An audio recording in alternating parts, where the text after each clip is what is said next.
салом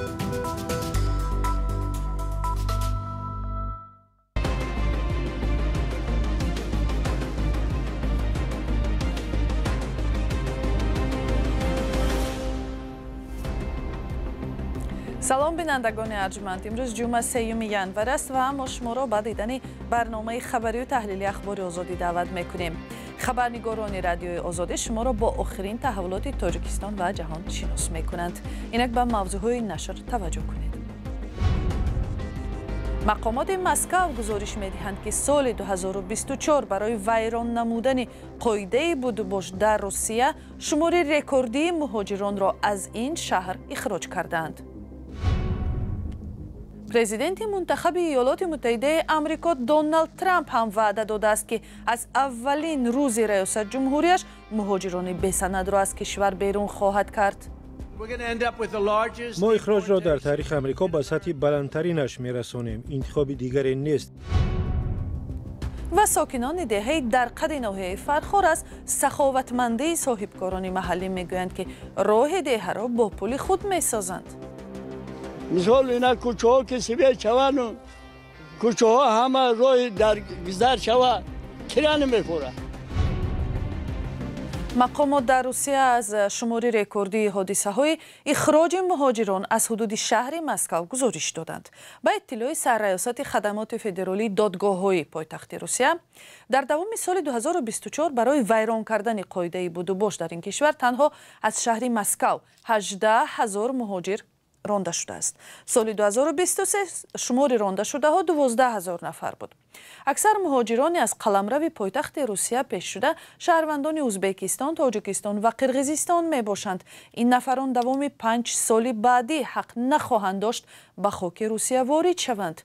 аз қаламрави вилояти Маскав соли 2024 ду баробар бештар назар ба соли аз он пеш, яъне 5100 нафар ронда шудааст.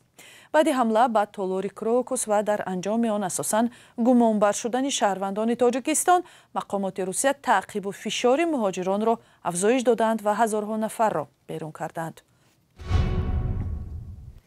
созмони амният ва ҳамкории Аврупо гуфтааст, ки гурӯҳи бештар аз 150 нафарии нозирони байналмилалиро барои назорати интихоботи парлумонии Тоҷикистон мефиристад, ки қарор аст баҳори имсол баргузор шавад. дафтари ниҳодҳои демократӣ ва ҳуқуқи инсон рӯзи 31 декабр бо нашри гузорише хабар дода гуфт, ки худи мақомоти Тоҷикистон созмонро барои назорати интихобот даъват намуданд. ҳамкорам Тоҳири Сафар бо матни ин гузориш шинос шуд ва ҳоло бо мо дар студия аст. тоҳир, назорати интихоботи Тоҷикистон аз тарафи коршиносони байналмилалӣ аз кадом ҷиҳат муҳим буда метавонад? бале хиромон, нозироне ки моҳи март ба Тоҷикистон мераванд, ҷараёни баргузории интихоби вакилони маҷлиси намояндагонро мушоҳида карда, сипас ба он баҳо медиҳанд, ки оё мутобиқ ба меъёрҳои байналмилалӣ буд ва ё ноодилона ва ғайридемократӣ сурат гирифт. ду коршиноси дафтари ниҳодҳои демократӣ ва ҳуқуқи инсон, ки як шохаи созмони амният ва ҳамкории Аврупо аст, барои омӯзиши шароит ва фазои пеш аз интихобот моҳи декабр ба Тоҷикистон рафтанд ва бо намояндагони комиссиони марказии интихобот, аҳзоби сиёсӣ, ҷомеаи маданӣ ва ҳам дипломатҳои хориҷӣ суҳбат карданд.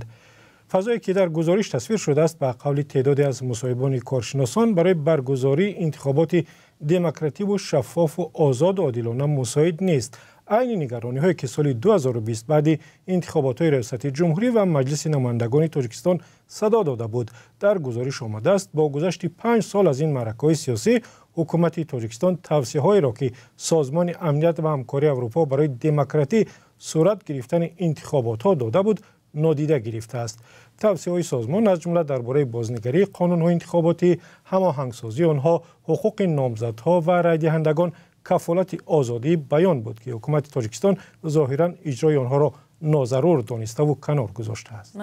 коршиносони созмони амният ва ҳамкории Аврупо дар бораи фазои сиёсии кишвар дар остонаи интихобот, яъне то имрӯз чӣ гуфтанд?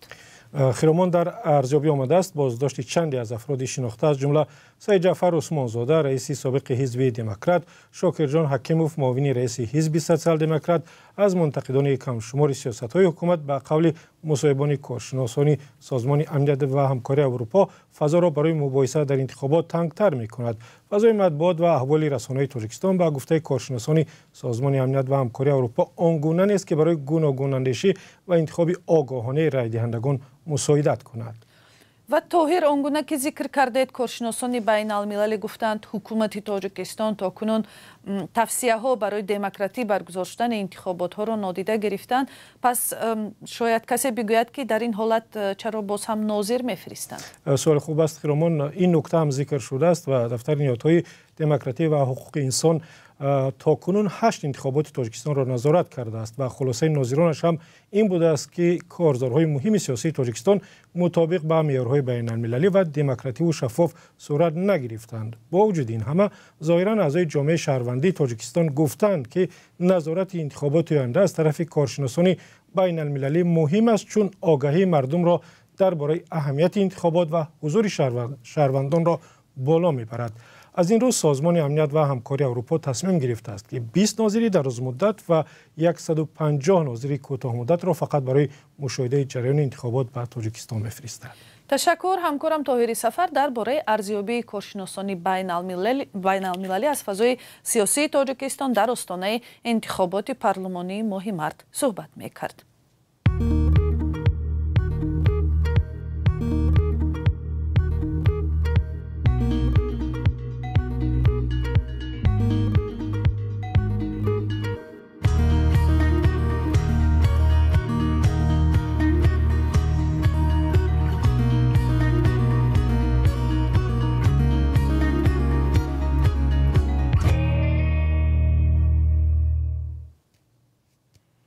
و در امریکا تحقیق 2 حمله پرقربانی در شهرهای نیو اورلئانس و لاس وگاس دوام دارد که در اولی سرباز سابق امریکایی شمس‌الدین جبار کمش 15 نفر را کشته، در دویمش سرباز میتیو لیولزبرگر دست به خودکشی زده است. جبار در شهر نیو اورلئانس در اولین ساعت‌های سال نو 2025 ماشین بارکش را به طرف مردم روانه کرده کمش 15 کس را به هلاکت رسانید. لیولزبرگر باشد کمی بعد از آن سوار ماشین سایبر ترک بود که در نزد مهمانسرای ترامپ در شهر لاس وگاس منفجر شده آتش گرفت. رسانه‌های آمریکایی یادآور شدند که جبار و لیولزبرگر زمان در یک پایگاه نظامی ایفای وظیفه کردند. هر دو هم مدت در صف نیروهای آمریکایی به افغانستان همسفر بر شده بودند، ولی اداره کشف آمریکا یا خود FBI اصرار می‌ورزد که میان این دو حادثه ربطی وجود ندارد. ضمناً لیولزبرگر که نزد مهمانخانه پرزیدنت منتخب دونالد ترامپ در لاس وگاس سوار ماشین سایبر ترک خودکشی کرد، در تاجیکستان هم در هیئت نیروهای آمریکایی خدمت کرده بوده است. تحقیق این حادثه دوام دارد. در همین حال خود ترامپ که قرار است 20 ژانویه در مقام پرزیدنتی کارش را شروع کند، حادثه حمله در نیو اورلئانس را محکوم و بار دیگر انگشت اتهام را به مسئله افراطگرایی و مهاجران بلند کرد. او گفته است کارش را در مقام پرزیدنتی از رسیدگی به مسائل مهاجرت شروع می کند. خبرنگاران صدای آمریکا تلاش کردند استراتژی مهاجرت ترامپ را آشکار کنند و حالا این گزارش را زرانگیزی نوروزشاه تقدیم می کند. دونالد ترامپ در معرکه انتخاباتیش وعده داد که نظارت در مرز سخت‌تر و بازداشت و اخراج مهاجران بی‌سند بیشتر می شود.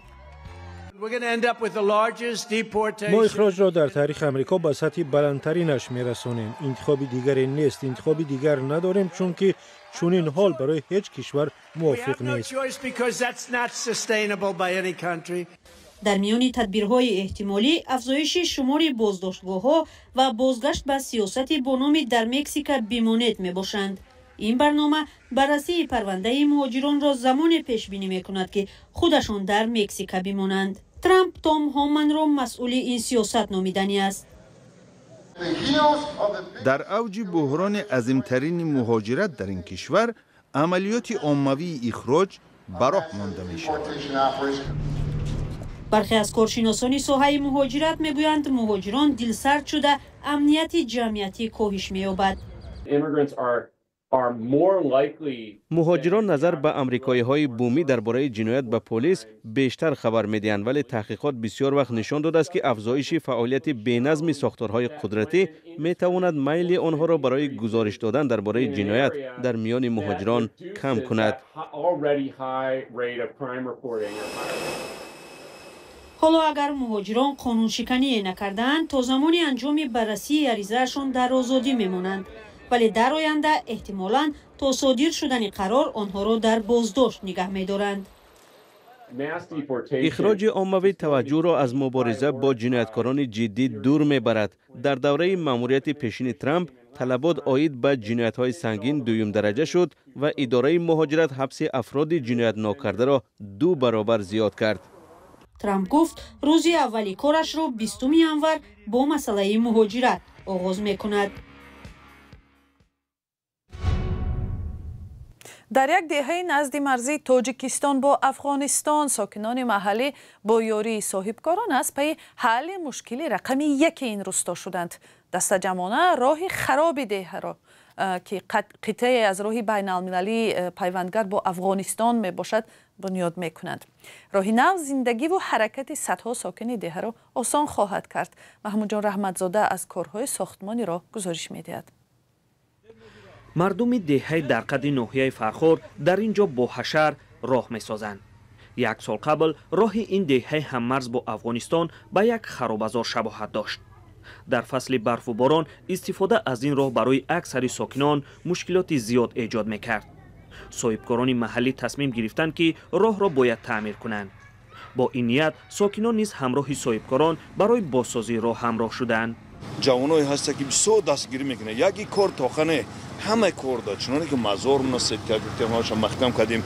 تمام کارهایی که در جامعه ما میشه، نمی محله ما میشه، دستگیری همین جوان مرده و قشلاقه.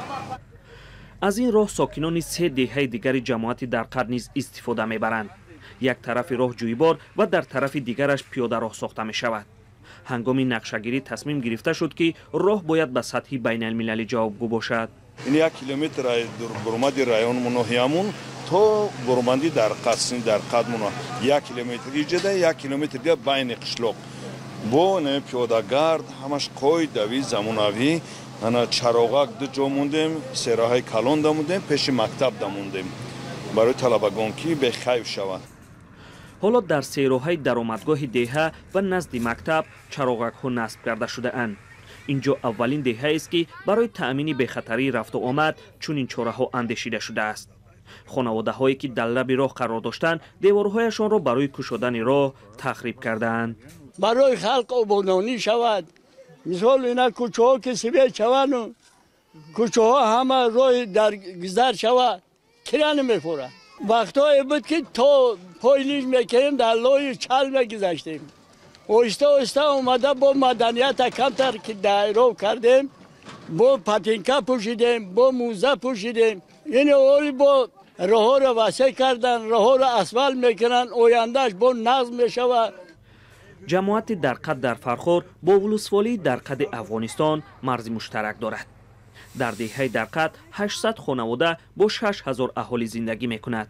سال 2008 از مرکز شهرک تا برآمدگاه درقد راه بازسازی شده بود. اما از آن وقت تا کنون راه تعمیر دیگری را ندیده بود. حالا صاحبکاران و ساکنان نیت دارند که راه را باز هم بهتر تعمیر کنند. این راه به گفته ساکنان از نصب چراغک ها تا دوربینی نظارتی را در بر میگیرد. محمود جان رحمتزاده، آزادی، از دهه درقد ناحیه فرخور. کمیته حالتهای فوق‌العاده تاجیکستان گفت صبح امروز 3 январ در حدود دهه ریگوویس جماعت سوچان ناحیه شغنان ترما و یرچ فرآمد. کسی آسیب ندیده است. این مکان قطعه شاهراه دوشنبه خاروق مرغاب می باشد. در نتیجه این قطعه راه را موقتا بستند. خدمات یاری اضطراری در ناحیه شغنان راه را تازه می کند. عین زمان مقامات کمیته حالتهای اضطراری ساکنان محلی و اینچنین مسافران را آگاه کردند که خطری فرآمدن ترما و سنگپاره ها تا 2 روز دیگر باقی می ماند و مردم باید احتیاطکار باشند. با تمنای اینکه خانه‌های شما در این فصل سردی گرم و چراغان باشد، برنامه را به آخر میرسانیم. تشکر برای همراهیتان. خبر و گزارش‌های بیشتر را درباره حادثه‌های تاجیکستان و جهان همیشه میتوانید در وبسایت ozodi.org و صحیفه‌های رادیوی آزادی در فیسبوک و اینستاگرام، ایکس و تلگرام، تیک تاک و یوتیوب دسترس کنید. خدا نگهبان شما.